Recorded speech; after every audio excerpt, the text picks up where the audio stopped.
You're watching South Asia Newsline, and at the top stories we are tracking for you on Friday, the 2nd of January. Jaishankar says India has right to defend itself from bad neighbours. Hindu man stabbed, set on fire by mob in Bangladesh, victim critical. And PJK residents face curbs, resource exploitation, alleges activist.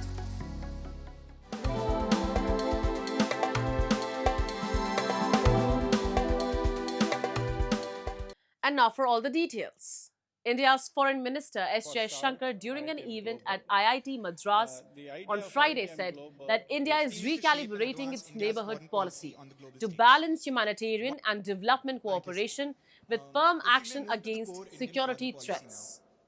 He stressed that while India naturally invests in and supports cooperative neighbours, persistent cross-border terrorism remains a significant obstacle to normal relations, implicitly referring to Pakistan. Jaishankar underscored that India has the sovereign right to defend its people against terrorism and will act as necessary, and New Delhi alone will decide how it exercises that right. He pointed out that goodwill and cooperation, such as water-sharing arrangements, cannot persist in the shadow of sustained terrorism. On Bangladesh, Jaishankar said India wishes the country well in its upcoming elections and hopes for continued good neighbourly relations once things settle down. If a country decides that they will deliberately, persistently, unrepentantly continue with terrorism, we have a right to defend our people against terrorism. We will exercise that right. How we exercise that right is up to us.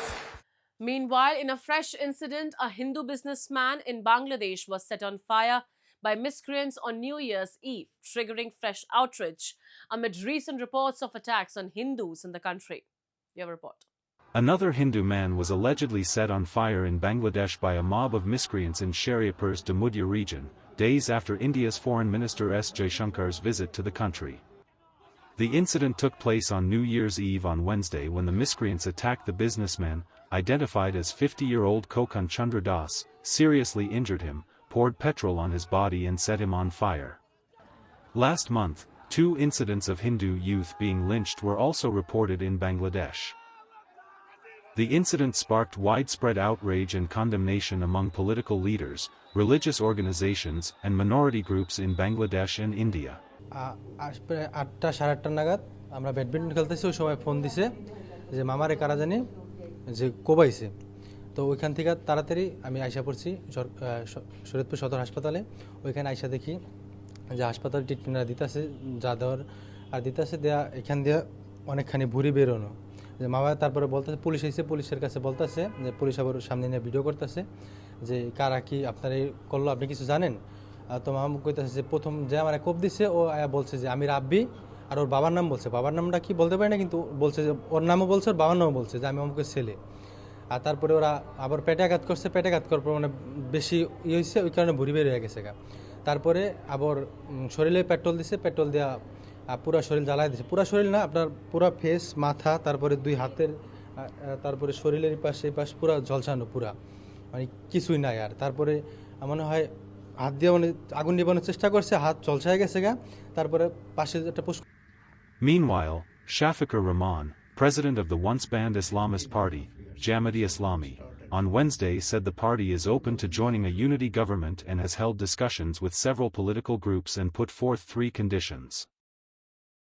Opinion polls suggest that the party will finish a close second to the Bangladesh Nationalist Party in the first election it has contested in nearly 17 years, as it marks a return to mainstream politics in the predominantly Muslim nation of 175 million.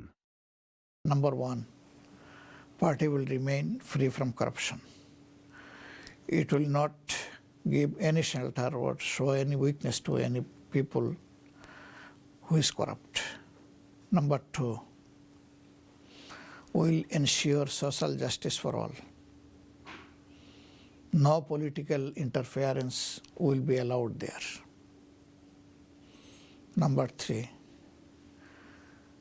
for fulfilling the people's aspiration, all the issues of reforms will ensure, will support.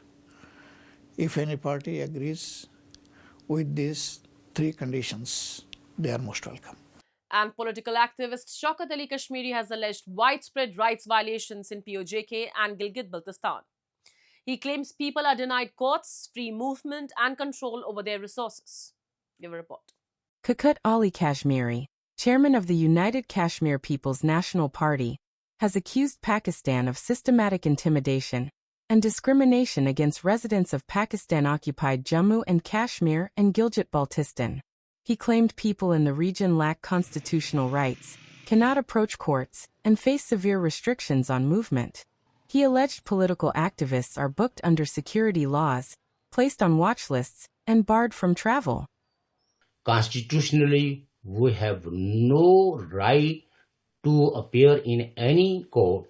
The people of this area is only the mercy of the deep state if they allow anybody to move freely in their own area. That's why in the Gilgit-Baltistan, all political activists, the leaders, is actually booked in Schedule 4th, and they are not allowed to prior permissions move any area of Gilgit-Baltistan or come out. And in POJK,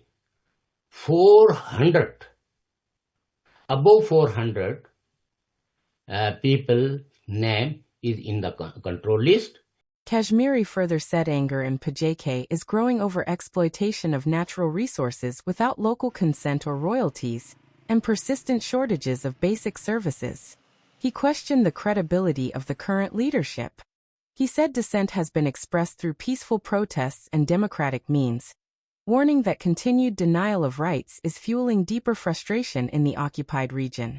The people against the plundering of natural resources, all those projects actually built in POJK territory, they are demanding that they should be in the control of POJK people. They should, the Pakistan should give them the royalty. Unfortunately, Pakistan is not ready to give them the royalty. And same is the case with other parts. And Pakistan witnessed a sharp decline in cross-border militant attacks and violence-linked fatalities in the final months of 2025 after it closed its borders with Afghanistan in October, according to an annual security report by the Center for Research and Security Studies. The think tank said terrorist attacks fell by nearly 17% in December and 9% in November, while fatalities among civilians and security personnel declined by about 4% and 19% respectively. Despite the late year drops, CRSS said 2025 was Pakistan's most violent year in a decade, with overall violence rising nearly 34% year-on-year. Fatalities increased from 2,555 in 2024 to 3,417 in 2025, extending a 5-year upward trend since the Taliban's return to power in Afghanistan. Violence remained heavily concentrated in Khyber Pakhtunkhwa and Balochistan, accounting for over 96% of fatalities nationwide. Security forces continued to be the primary targets, with the Tehreek-e-Taliban Pakistan claiming responsibility for most attacks.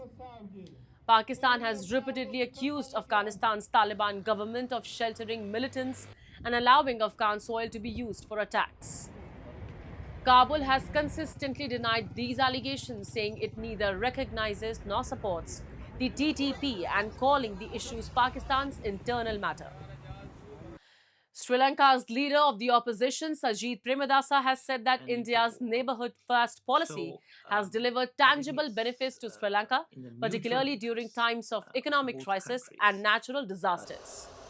Speaking to ANI in Colombo, Premadasa said India-Sri Lanka ties go beyond diplomacy and are rooted in shared geography, history and economic interests. He highlighted India's crucial support during Sri Lanka's economic collapse, noting that New Delhi extended over $4 billion in assistance through grants, soft loans and financial aid, helping the island nation avoid a deeper humanitarian crisis.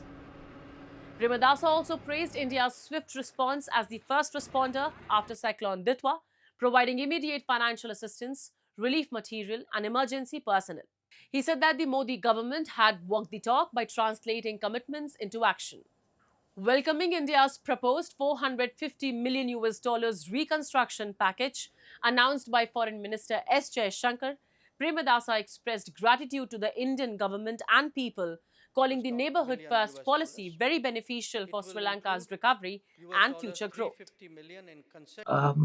We can't forget the immediate response provided by India, especially with regard to the immediate assistance that was given through Sagar Bandhu and also through the provision of a variety of resources, including the National Disaster Relief Force.